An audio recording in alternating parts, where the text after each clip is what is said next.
오늘 이 예배 가운데 이루어지게 하시고 보여지게 하시고 나타날 수 있는 능력의 예배 되게 하여 주옵소서. 또한 아버지 하나님, 오늘 이렇게 주님 전에 나올 때 빈손 들고 나오지 아니하고 귀한 것 구별하여 주님 앞에 봉헌합니다.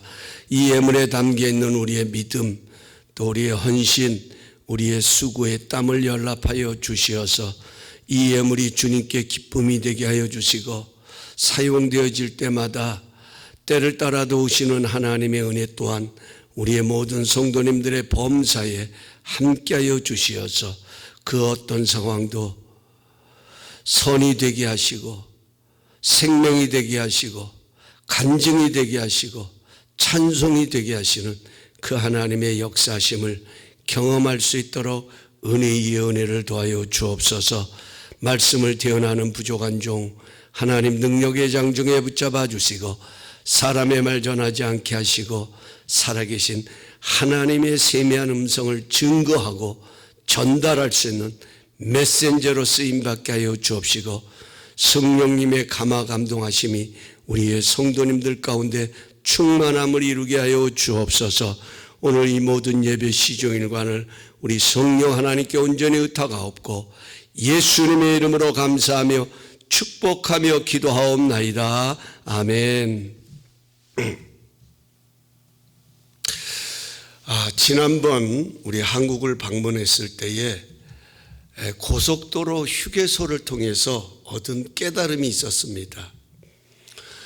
이제 고속버스를 타고 가다가 이 버스가 휴게소로 들어서는 거였습니다. 휴게소에 들어서자마자 이미 많은 자동차들과 사람들이 그곳에서 쉼의 시간을 갖고 있었습니다. 이런 모습을 보면서 휴게소의 소중함을 새삼 느끼게 되었습니다.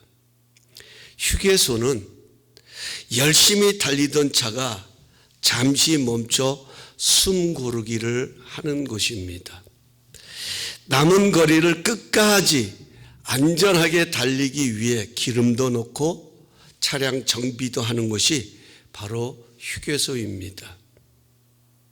사람들은 개인 용무도 보고 필요한 식사도 하고 기타 쉼을 가지면서 피로감을 푸는 곳이 휴게소입니다. 특별히 달려가야 할 거리가 멀수록 휴게소는 반드시 들려야 하는 것입니다. 우리 인생도 같다는 생각이 들었습니다. 우리 인생에도 인생의 휴게소가 필요합니다. 사람들은 나름대로 열심히 살아갑니다. 이렇게 열심히 사람들에게 꼭 필요한 것이 있다면 인생의 휴게소입니다. 남은 시간 끝까지 잘 달려가기 원한다면 반드시 인생의 휴게소를 찾아야 합니다. 그래서 오늘은 위대한 결심 두 번째, 당신은 인생의 휴게소가 있습니까? 이런 제목으로 말씀을 나누려고 합니다. 오늘 본문을 보면 우리 예수님께서는 수고하고 무거운 짐진 자들아 다 내게로 오라고 초청하십니다. 여기 수고는 tired, 피곤한 상태를 말합니다. 사실 우리 인생은 수고의 연속입니다. 하지만 이런 수고가 쌓이고 쌓이면 결국 무거운 짐이 되어서 번아웃 된다 하는 것입니다.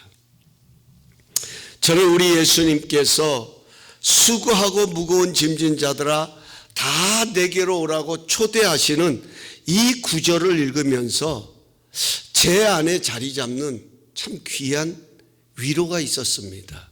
깨달음이 있었습니다. 여러분, 우리가 열심을 내다 보면 지칠 때가 있고 그 일들이 무겁게 느껴질 때가 있다 하는 것입니다. 하지만 이것이 결코 잘못된 것이 아니라는 것입니다. 내가 연약하기 때문에, 내가 모자라기 때문에, 내가 부족하기 때문에 이런 현상이 찾아오는 것이 결코 아니다 하는 것입니다. 열심히 달리다 보면 지치는 것은 너무도 당연한 것입니다. 저는 목회하는 목사입니다. 그러다 보니까 은혜의 사역을 추구합니다. 은혜의 사역을 추구하고 그 사역을 위해 열심히 감당해 보지만 항상 은혜로운 현상만 주어지는 것은 아니다 하는 것입니다. 때로는 로뎀나무 아래서 누워있는 엘리야처럼 그 열심으로 인하여서 지쳐 있을 때도 있다 하는 것입니다. 하지만 이것이 결코 잘못된 것은 아니라는 것이 바로 예수님의 초대다 하는 것입니다. 지칠 때는 주님의 만져주심과 주님의 위로하심이 필요할 때다 하는 겁니다. 만약에 엘리야가 로뎀나무 아래 지쳐서 누워있는 모습이 잘못된 것이라면 하나님은 분명히 책망하셨을 것입니다. 네가 이것밖에 안 되니? 내가 이런 모습 보려고 너에게 그런 능력을 주었고 너로 통하여서 그렇게 일했겠니? 라고 주님은 책망했을는지도 모릅니다. 그러나 성경에 가서 보면 어떤 책망의 소리 한마디 없이 주님은 오셔서 그를 어루만져 주시고 먹을 것을 내어주시는 것을 보게 됩니다. 어쩌면 우리의 피곤함, 어쩌면 우리의 지침, 이 모든 것들은 열심을 내었고 그만큼 진지하게 살았기에 지치고 피곤한 것입니다. 대충 사는 사람이요, 얼렁뚱땅 사는 사람들이요, 놀고 먹자고 사는 사람 지치지 않습니다. 권고할 것도 없습니다. 열심히 살다 보면, 진지하게 살다 보면 지치고 피곤한 것입니다. 중요한 것은 인생의 휴게소를 찾아 쉼을 얻고 다시 힘을 얻어야 한다는 거예요. 이것이 바로 예수님께서 수고하고 무거운 짐진 자들아 다 내게로 오라고 초청하시는 이유다 하는 것입니다. 내가 못나서가 아니라, 내가 부족해서가 아니라 우리 인생은 수고 그 자체이기 때문입니다. 우리는 열심히 달리다 보면 지칠 수밖에 없기에 예수님은 내게로 와라, 다 내게로 와라, 이렇게 초대하신다는 겁니다. 지난번 제가 한국을 방문했을 때에 짐 때문에 겪은 일화가 있었습니다. 새벽에 인천공항으로 도착해서 이제 여수로 가야 하는데 그 전에 아주 중요한 서류를 준비해야 했습니다. 이것이 없으면 일이 진행이 안 되는 거예요. 그런데 이 서류는 목동에 있는 서울 출입국 관리소 외국인청에서만 발급받을 수 있는 것입니다. 전국에도 많은 출입국 관리소가 있지만 거기서 발급받을 수 없고 이 목동에서만 발급받을 수 있다는 겁니다. 그래서 할 수 없이 대중교통을 이용해서 움직이려고 하니까 제가 가지고 간 그 짐, 캐리어 가방 하나가 참 불편하더라고요.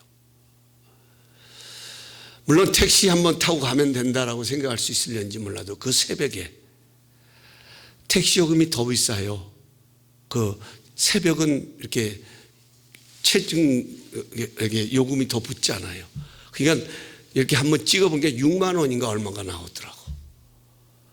그러니까 어떻게 하냐면 기다렸다가 전철을 타고 이동하는 겁니다. 또 버스는 그 짐 싣고 가긴 또 뭐하니까.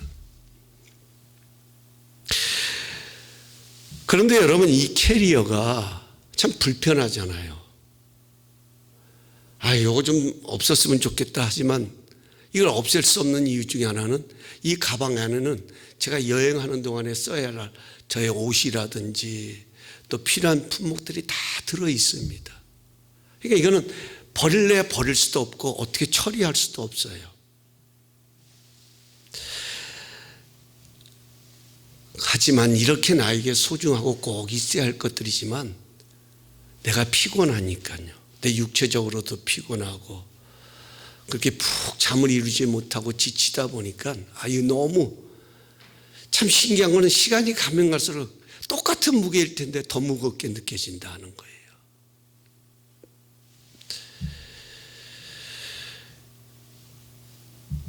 그래서 제가 머리를 짜낸 게 서울역에서 내렸습니다. 가야 되는 것은 목동이지만 서울역에서 내려가지고 그 서울역을 이렇게 설치해 보니까 동전 코인을 열면 그 물품을 보관할 수 있는 보관소가 있더라고요. 그래서 이제 마침 갔는데 딱 하나가 비어 있는 거예요. 이게 할렐루야 아니겠습니까? 이럴 때 할렐루야가 나오더라고. 근데 그 사이즈도 어쩌면 그 가방 하나가 딱 들어갈 수 있는 그 크기의 하나가 딱 비어 있어요. 그래서 거기다가 맡겨놓고서는 홀가분하게 일을 보았던 그 기억이 있습니다. 여러분, 우리 인생의 짐도 마찬가지입니다. 오늘 우리의 수고 불필요한 것이 아닙니다. 오늘 우리의 이마에 흐르는 땀, 이거 헛된 땀이 아니잖아요. 정말 살고자 하고 정말 살아보겠다고 힘쓰고 애쓰는 그 바로 표현이, 흔적이 바로 땀이 아니겠습니까? 하지만 이런 수고도 지칠 때가 있고 긴착해 하는 무거운 짐이 될 때가 있다 하는 것입니다. 내가 걸어가야 되는 인생의 발걸음을 무겁게 하고 힘겹게 하는 짐들이 자리할 때가 있다 하는 것입니다. 그것이 어떤 사람에게는 사람과의 관계의 짐이 될 수도 있을 것입니다. 어떤 사람에게는 경제적인 짐이 될 수도 있을 것입니다. 어떤 사람에게는 힘들게 하는 자녀가 무거운 짐이 될 수도 있을 것입니다. 어떤 이에게는 주어진 상황이 무거운 짐으로 다가올 수도 있습니다. 불필요한 짐이라면 당연히 정리해버리면 됩니다. 버리면 됩니다. 정리하면 간단합니다. 하지만 버릴 수 없고 꼭 지켜야 할 것이지만 그러기엔 내가 힘들고 지쳐서 무겁게만 느껴지는 짐들이 있지 않냐 하는 것입니다. 만약 이런 짐들이 있다면 우리는 이 짐을 가지고 그 짐을 바라보며 불평하고 원망할 것이 아니라 인생의 휴게소를 찾아가기로 결심해야 된다 하는 것입니다. 이것이 바로 영적으로 더 강해지는 비결이기 때문에 그렇습니다. 찬송가 263장의 가사처럼 내 마음이 약하여 늘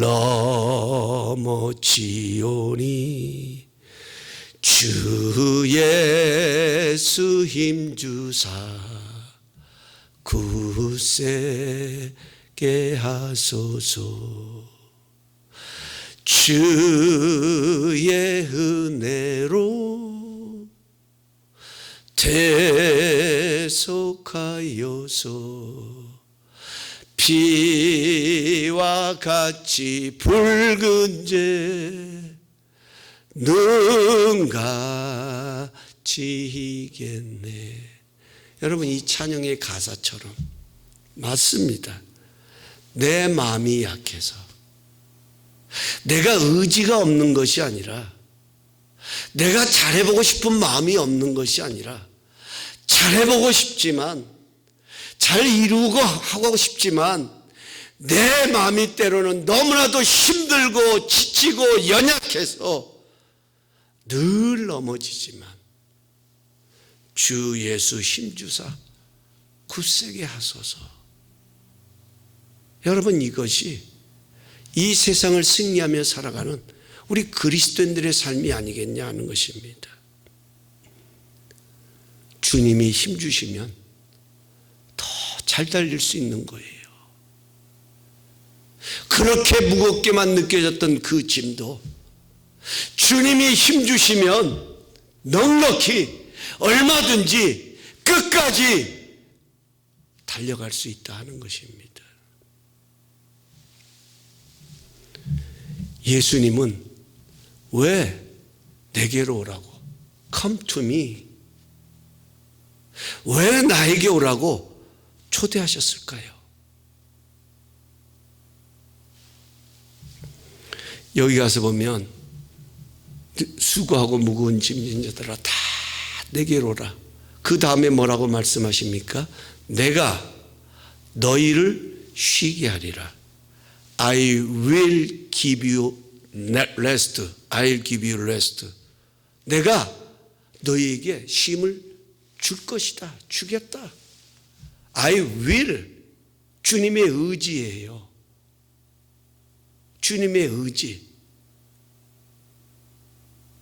지칠 수밖에 없고 무거운 짐을 짊어질 수밖에 없는 그 인생들에게 쉼을 주시려는 것이 주님의 의지라는 거예요.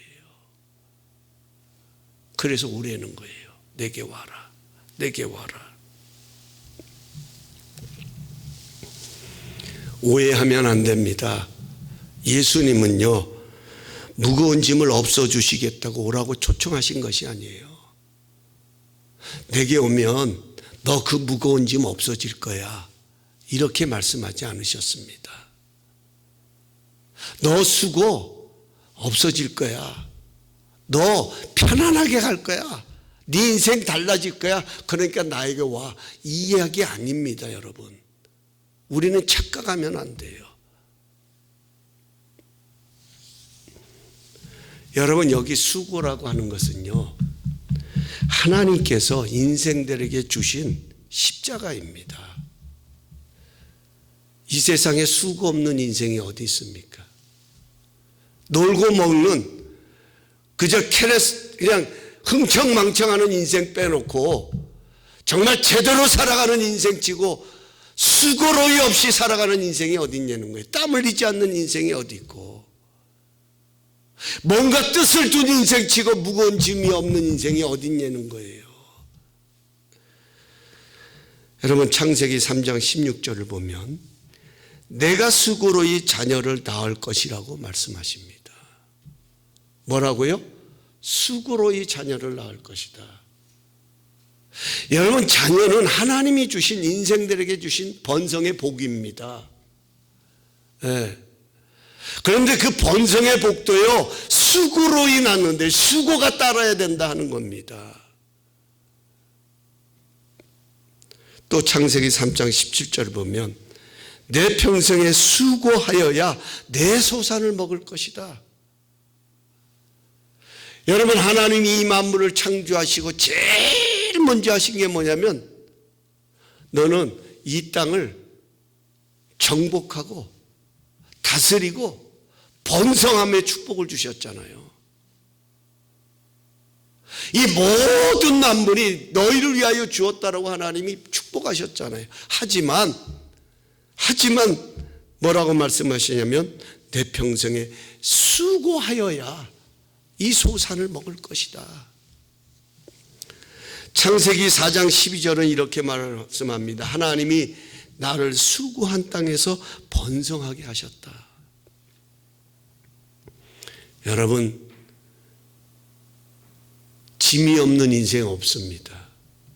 만약에 누군가가 예수 믿으면 수고가 없어, 무거운 짐도 안 져도 돼, 이렇게 이야기하거들랑 그건 진리가 아니라 그것은 잘못된 것으로 이끌어가는 사탄의 소리인 것으로 여러분 믿으셔야 돼요. 짐이 없는 인생 없습니다. 단지 그 짐을 편히 질 수 있는 길이 있을 뿐입니다.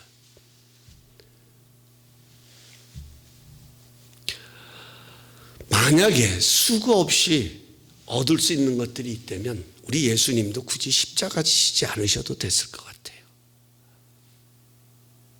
그냥 용서하시면 되지 뭐. 사랑의 하나님이. 그냥 하나님 믿으면 그래 내가 용서할게. 됐어요. 그런데 아닙니다.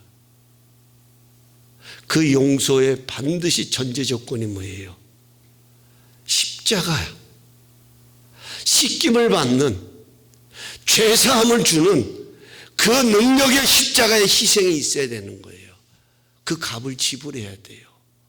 죄값을 지불해야 용서가 합리화되는 거고 이루어지는 것 아닙니까? 단지 그 짐을 편히 짊어질 수 있는 길이 있기에 예수님은 내게로 오라고 초대하는 것입니다. 오늘 여러분 꼭 기억하십시다. 오늘 내가 짊어지고 있는 짐, 무겁지만 오늘도 내가 짊어지고 가는 이 십자가, 때로는 던져버리고 싶고 포기하고 싶고 내려놓고 싶어 있는 십자가, 그러나 이 십자가가 나를 성공하게 하고 나를 행복하게 하고 나를 웃게 하고 나에게 생명이 되는 십자가라면 우리는 그 십자가 짊어져야 합니다. 그래서 예수님은 너희가 나를 따라오려거든 뭐라고요? 제 십자가를 지고 나를 따를 것이다. 여러분과 저에게는 반드시 짊어져야 할 십자가가 주어졌어요.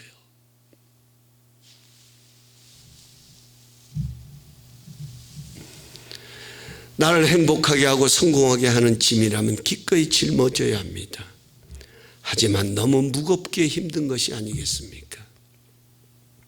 예수님은 이런 수고로운 인생들이 그 수고의 십자가를 넉넉히 지고 끝까지 감당할 수 있도록 쉼을 주시려는 강력한 의지를 갖고 계시기에 지치고 힘들 때마다 인생의 휴게소인 주님을 찾아오라고 초청하고 계신다 하는 겁니다. 여기서 여러분 우리 한 가지 꼭 기억하십시다. 제가 여러분들에게 얼마 전에 말씀드리면서 상황보다 중요한 것은 시선입니다 라고 말씀드렸습니다. 여러분, 상황보다 중요한 것은, 이건 우리 인간들에게만 적용되는 것이 아니라 상황보다 중요한 것은 그 상황을 바라보시는 주님의 의지, 다시 말하면 주님의 뜻이 더 중요하다는 겁니다. 이걸 꼭 기억하셔야 돼요. 이걸 꼭. 지금 예수님은 그냥 오라고 하시는 것이 아니에요. 무조건 와라. 무조건 나에게 와라. 그러면 내가 너희 쉬게 하겠다. 이게 아니에요. 반드시 하나님의 초청 속에는, 하나님이 우리에게 요구하실 때는 반드시 거기에는 하나님의 뜻이 담겨 있음을 여러분 믿으셔야 합니다. 이게 지금 우리가 금요일마다 나누고 있는 말씀의 핵심입니다. 너희가 시험을 만나거든 온전히 기쁘게 여겨라. 여러분, 이건 말이 안 되는 거예요. 어떻게 시험이 우리를 이렇게 기쁨이 될 수 있겠냐 하는 것이지만, 그러나 중요한 것은 그 시험 속에 담겨있는 하나님의 뜻이 있고 하나님의 의지가 있고 그 시험을 통하여서 우리 가운데 드러내시고 우리 가운데 보이시기를 원하시는 하나님의 의지가 있기 때문에 우리는 그 의지 때문에 기뻐할 수 있다 하는 겁니다. 이 역설적인 것이죠. 하나님의 은혜는 항상 역설적입니다. 역설적입니다. 여러분, 지난 주일도 말씀드렸지만 아브라함으로 하여금 내 친척 본토 아비집을 떠나 내게 지시한 땅으로 가라고 말씀하신 그 이유가 뭐예요? 거기에는 하나님의 의지가 담겨 있잖아요.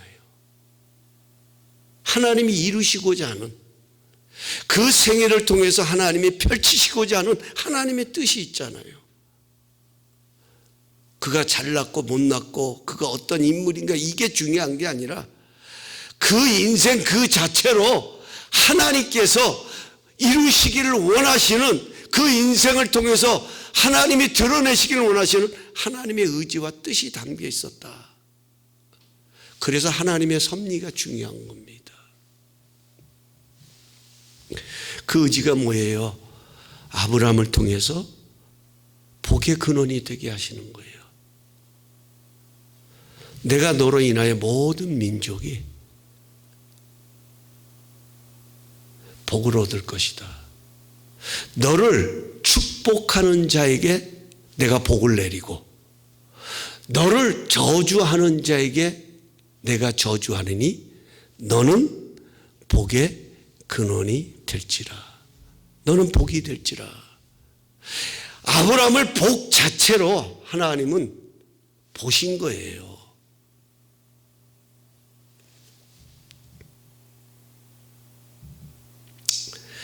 여러분 꼭 기억하십시다. 하나님의 의지가 중요한 거예요. 하나님의 뜻이. 왜 이렇게 힘들어?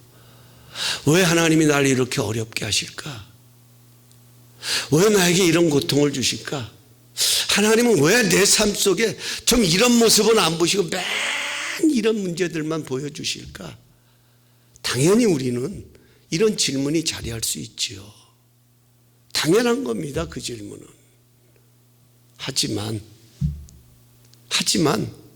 그래서 주님은 초청하는 거예요. 왜? 그 인생을 향한 하나님의 뜻이 있고 의지가 있기 때문에 내게로 오라는 거예요. 내게로 와서 내게로 오면 내가 너희를 쉬게 하겠다. 이렇게 말씀하잖아요. 여기 쉼이라는 게 뭐냐면 29절에 가서 보면 이렇게 말씀하십니다. 나는 마음이 온유하고 겸손하니 나의 멍에를 메고 내게 배우라. 그리하면 너희 마음이 쉼을 얻을 것이다. 자, 주님의 의도가 뭐예요? 수고하고 무거운 인생들을 초대하시는, 쉼을 주시겠다고 초대하시는 주님의 의도가 뭐냐면 주님의 멍에를 메고 배우려는 겁니다. 그리하면 뭐가요? 너희 마음이, 너희 삶이 아니라 너희 마음이 쉼을 얻을 것이다. 이 말씀은 진리 중에 진리입니다. 여러분에게 축복합니다. 무엇보다도 여러분의 영혼이 잘 되시길 주의 이름으로 축원합니다. 영혼이 잘 돼야 돼요. 그러면요, 범사가 잘 됩니다. 내 영혼이 평안하면요, 내게 보여지는 상황도 얼마든지 긍정으로 해석되어지고 믿음으로 해석되어지고 평안하게 바라볼 수 있는 거예요. 아무리 좋은 집에 살고 아무리 좋은 차를 타고 아무리 좋은 상황을 지나고 있다 할지라도 내 마음이 어둡고 불평스럽고 짜증나고 내 마음이 타락하고 이러면요, 여러분 거기에 행복 없어요. 기쁨 없어요. 감사 없어요. 만족 없어요. 끊임없는 불만족이 계속해서 가져도 또 가지고, 지금 세상이 지금 그렇게 흘러가고 있다 하는 거예요. 여기 중요한 것은 나의 멍에를 메고 Learn from me, 내게 배워라.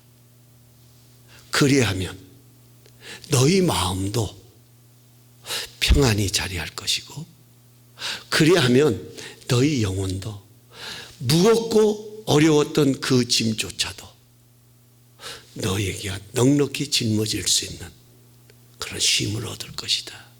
이게 주님의 약속입니다. 여기 멍에라고 하는 이 단어가 참 중요해요. 영어로는 요크라는 단어입니다. 요크. 이 소나 나귀가 쟁기나 수레를 끌기 위해서 그 소나 나귀 그 목에다가, 어미소 목에다가 쟁기를 이렇게 왜 끄는 이렇게 뭐랍니까? 그걸 여기 쟁기라고 그랬지만 어쨌든 그래. 쟁기를 걸어요. 그리고 걸고 아마 그런 그림 보셨을 겁니다. 이렇게 옆으로 가로로 이렇게 나무를 걸어요. 그리고 어린 송아지를 끌어다가 그 어미소에 걸었던 멍에를 이 나귀에게도, 어린 송아지에게도 이 가로로 연결된 나무에 걸어서 송아지에게도 멍에를 매주는 거예요. 그러면 이제 어미소가 그 멍에를 메고 밭을 갈든지 아니면 뭐 길을 닦든지 뭐 어떤 일을 행하면 이 어린 송아지는 어미소가 끄는 대로 그 멍에를 같이 메고 그대로 따라가는 거예요. 송아지는 힘 줄 필요도 없어요. 왜? 어미소가 끌고 가니까 송아지는 그 멍에에 매인 채로 따라가기만 하면 돼요. 왜 이렇게 하냐면 어려서부터 소는 밭을 가는 것을 어떻게 배워가냐면 어릴 때부터 어미소의 멍에를 함께 매면서 그 밭을 가는 그것을 배워가는 겁니다. 지금 그것을 예수님께서 한 모형으로 설명하고 있다 하는 것입니다. 예수님의 멍에를 매는 것도 동일한 것입니다. 우리는 예수님이 매셨던 그 멍에를 우리도 함께 메고 따라가는 거예요. 그 멍에가 뭐냐면 이렇게 말씀하시죠. 나는 마음이 온유하고 겸손하니 나의 멍에를 메고, 그러니까 이 온유와 겸손은 예수님이 메셨던 멍에와 같은 거예요. 멍에. 이 온유라는 말은 영어로 gentle이라는 말입니다. gentle. 그러니까 우리는 어떤 사람을 야, 그 사람 참 젠틀하다 그러잖아요. 젠틀하다. 어떤 사람 보고 젠틀하다 그러냐면 멋있는 사람 보고 젠틀하다 그러기도 하지만 마음이 따뜻한 사람, 뭔가 좀 나이스한 사람, 누군가를 좀 배려하고 남을 먼저 생각해 주고 내 마음을 누구보다도 알아주고 친절한 사람, 이런 사람 보면 뭐냐면 야, 그 사람 젠틀하다. 네, 그렇게 표현하잖아요. 이 젠틀한 마음은 언제나 배려하는 마음입니다. 내 입장에서 생각하는 것이 아니라 상대방 입장에서 생각하고 그를 위해 품어주고 베풀기 때문에 여러분 젠틀하고 멋진 거예요. 우리 예수님의 마음은 이런 온유한 마음이 있었기 때문에 예수님은 십자가에 달릴 수가 있었다 하는 거예요. 여러분 가만히 한번 생각해 보십시오. 이 말씀을 보면서 제가 한번 묵상해 봤어요. 왜 우리의 삶이 고달플까? 정말 우리에게 필요한 수고고 정말 우리에게 필요한 이런 상황들인데 왜 우리의 인생은 이런 것들이 무거운 짐으로 느껴질까? 여러분 우리가 인생을 참 열정적으로 살다 보면 나도 모르게 자리하는 것이 뭐냐면 내 중심입니다. 내 중심이 나도 모르게 내 안에 자리하는 거예요. 그러다 보니까 뭐예요? 내가 원하는 것을 이루어야 되고 상황도 내가 원하는 방향으로 가야 되고, 그렇죠?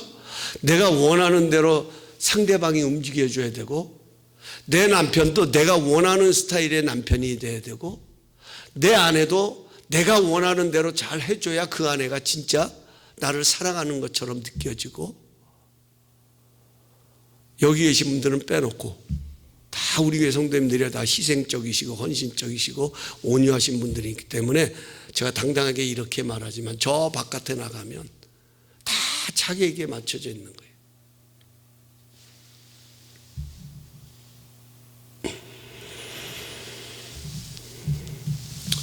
내가 원하는 것을 이루다 보면 자연스럽게 자리하는 것이 내 뜻대로 안 되고 내가 원하는 대로 안 되게 침체되고 낙심을 경험합니다. 왜 부부관계가 힘들어지고, 왜 부모와 자녀의 마음이 서로 어긋나고, 왜 삶이 힘들고 짐으로만 느껴질까? 내 입장에서만 생각하면 힘들어요. 그런데요, 참 신기해요. 한 발 물러서 가지고 그 사람의 입장에서 생각하면요, 왜 저 사람이 저럴까? 한번 깊이 저 사람의 모습 속에 생각하면 저것이 저 사람의 한계지. 그래서 하나님이 저 저 사람을 도우라고 나를 돕는 배필로 하나님이 세워주셨나 보다 라고 생각할 수 있다면 여러분 어떤 마음이 들겠습니까? 양보할 수 있는 마음도 들고 이해할 수 있는 마음도 들 것이고 더 내가 저 사람을 위해서 어떻게 해야 될 것인가 사랑할 수 있는 마음 들지 않겠어요? 여러분 예수님께서 하나님과 동등하신 분입니다. 다시 말하면 그분은 하나님이십니다. 하나님의 위치에서 우리를 바라보셨다면 죄인들을 바라보시고 이 세상을 바라보셨다면 하나님이신 그분께서 어떻게 우리와 같은 인간의 몸을 입으시고 이 땅에 오실 수 있겠냐는 거예요. 그러나 그분 속에는 사랑이 있었어요. 긍휼히 여기는 마음이 있었고요. 불쌍히 여기는 마음이 있었고요. 연약한 저렇게 살아갈 수밖에 없는 그 연약한 그 모습을 바라보시는 하나님의 온유한 마음이 있었기 때문에 그분은 우리를 용서하기로 작정하실 수가 있는 거예요.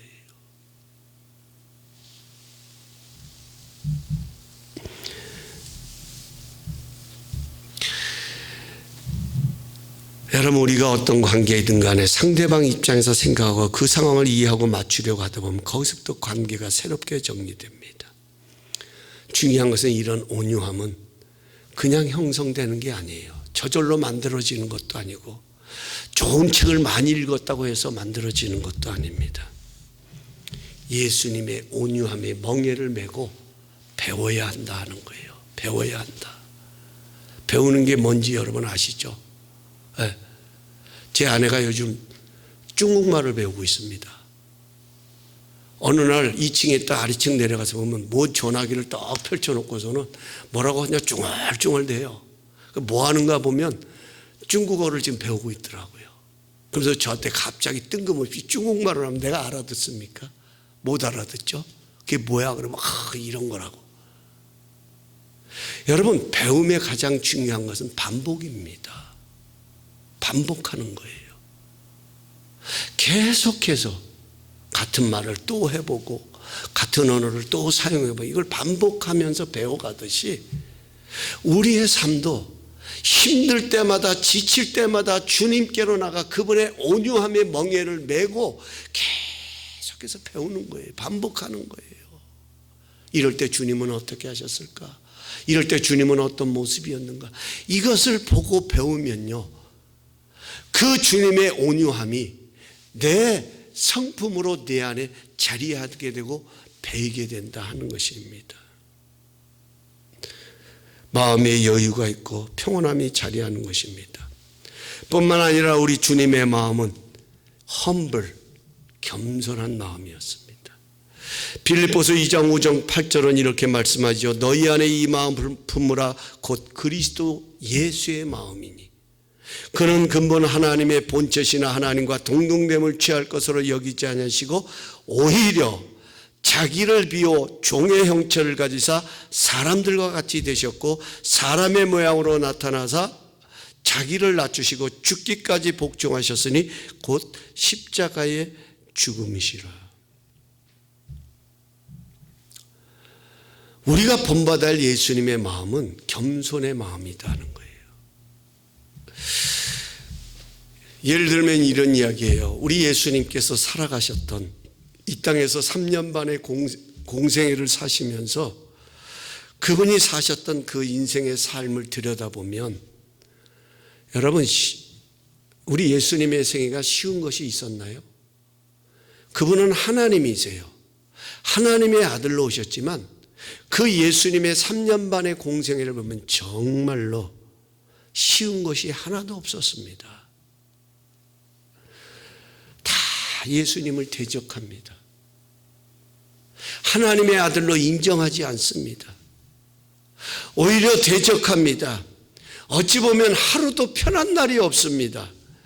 예수님은 의인을 부르러 오신 것이 아니라 죄인을 부르러 오셨기 때문에 죄인들과 함께 겸손한 마음으로 식사를 나누시는데 바리새인들은 이것을 보면서 비난합니다. 제사장들은 공격합니다. 아니 하나님의 아들이라고 하는 저가 어떻게 저렇게 죄인들과 함께 식사를 나눌 수 있단 말인가 비난하고 어떻게든 트집을 잡으려고 합니다. 예수님은 건강한 자에게는 의원이 있을 데가 없고 병든 자에게라 필요하기에 병든 자, 가난한 자, 과부들을 보시면 주님은 그냥 지나치지 아니하시고 치유하시고 고쳐주셨습니다. 그런데도 불구하고 바리새인들, 제사장들은 아니 저 사람이 하나님의 아들이라면서 자기 입으로는 자기가 독생자라고 하면서 어떻게 안식일을 범하면서까지 저렇게 병자들을 고칠 수 있느냐, 가난한 자들을 가까이 하고 과부들의 이야기만 들을 수 있느냐고 계속해서 트집 잡고 비난했습니다. 뿐만 아니에요. 예수님께서 오병이어의 기적을 베푸시고 막 이런 역사들을 일으키실 때마다 그 예수님을 따랐던 많은 군중들은 그 예수님을 하나님의 아들이신 독생자로 믿고 받아들인 것이 아니에요. 저런 기적을 베풀 수 있는 저분이라면 진짜 메시아가 아니냐, 우리가 기다린 메시아가 아니냐, 저 사람을 우리가 왕으로 세우자.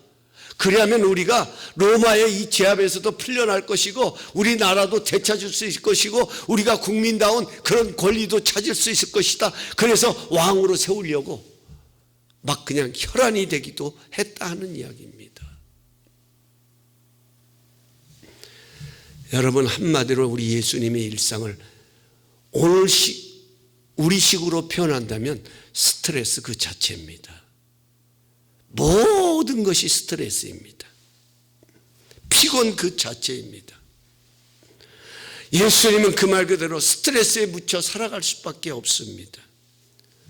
하지만 우리 예수님은 전혀 그런 상황에 쫓기지 않으셨다는 것입니다. 그런 상황에, 그런 세상의 놀이에 예수님은 휘둘리지 아니하셨습니다. 오히려 그러면 그럴수록 우리 예수님은 안식을 얻으셨어요. 쉼을 얻으셨어요.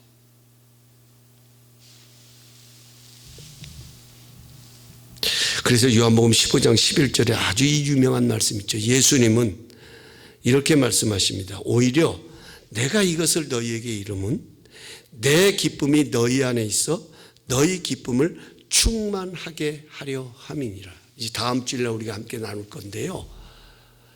내가 너에게 지금 이 말을 하는 것은 내 안에 있는 이 기쁨이 너희 안에 충만하게 하려. 그러니까 예수님은 지금 이런 말할 수 없는 스트레스만 쌓여있는 이런 무거운 짐을 짊어지고 살아가시면서도 주님 안에는 기쁨이 있었다는 거예요. 어떻게 이것이 가능했을까요? 어떻게 수고와 무거운 짐으로 가득 차 있는데도 쫓기지 않고 여유 있는 삶을 살았을까요? 그것은요, 성경을 자세히 보면 우리 예수님의 겸손한 마음에서 나오는 일상에서 그 답을 찾게 됩니다. 예수님의 겸손한 마음에서 나오는 일상.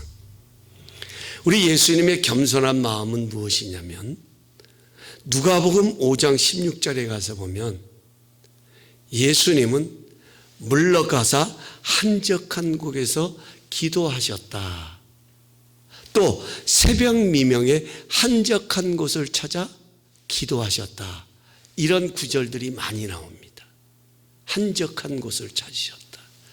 막 사람들이 예수님을 왕으로 세우려고 할 때마다 예수님은 그 무리를 떠나서 한적한 곳을 찾아가서 기도하십니다.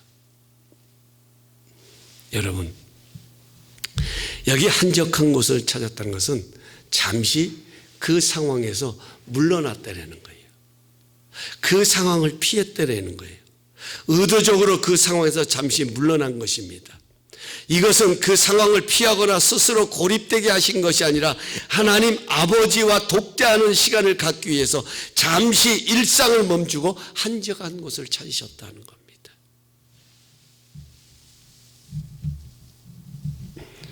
이것이 바로 주님이 상황에 휘둘리지 아니하고 하나님과 동등한 위치에 있음에도 불구하고 자기를 낮추셔서 우리와 같은 그런 모습이 될 수 있었던 비결이다 하는 겁니다.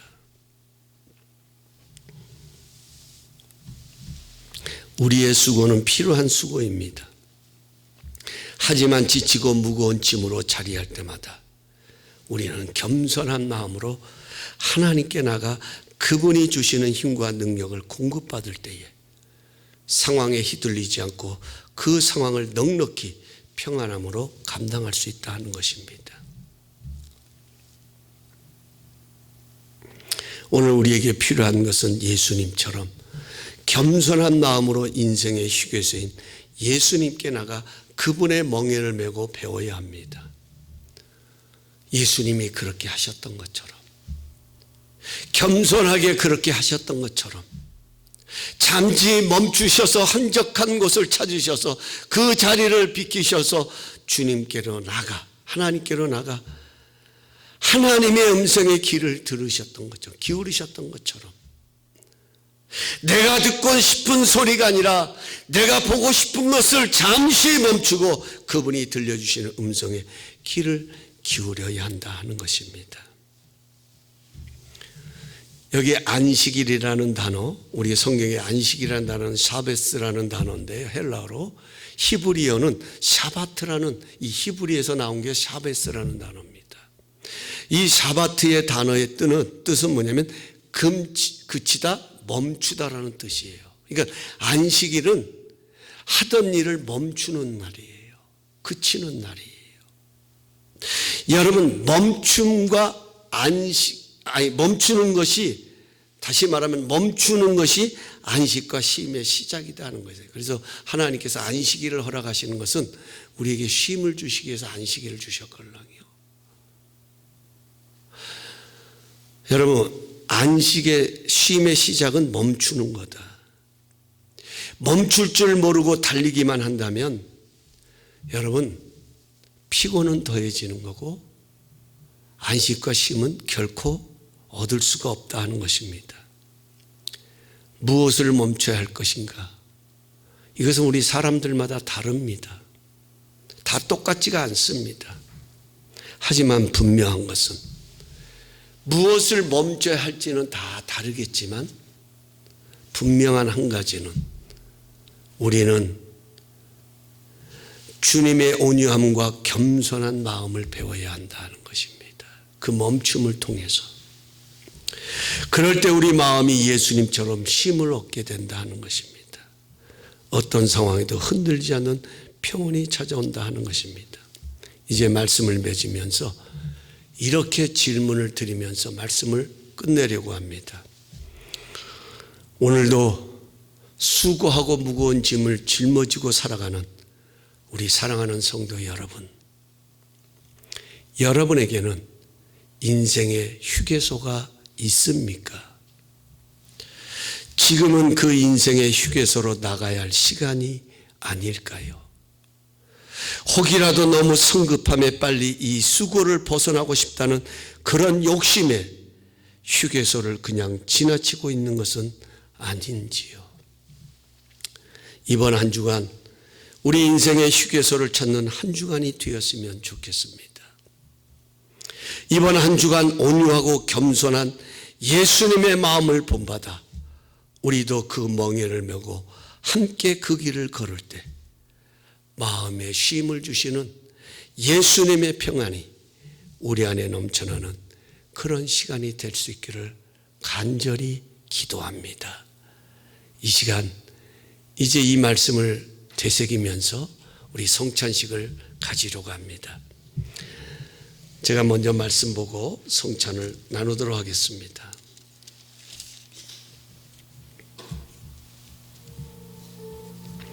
내가 너희에게 전한 것은 주께 받은 것이니 곧 주 예수께서 잡히시던 밤에 떡을 가지사 축사하시고 떼어 이르시되 이것은 너희를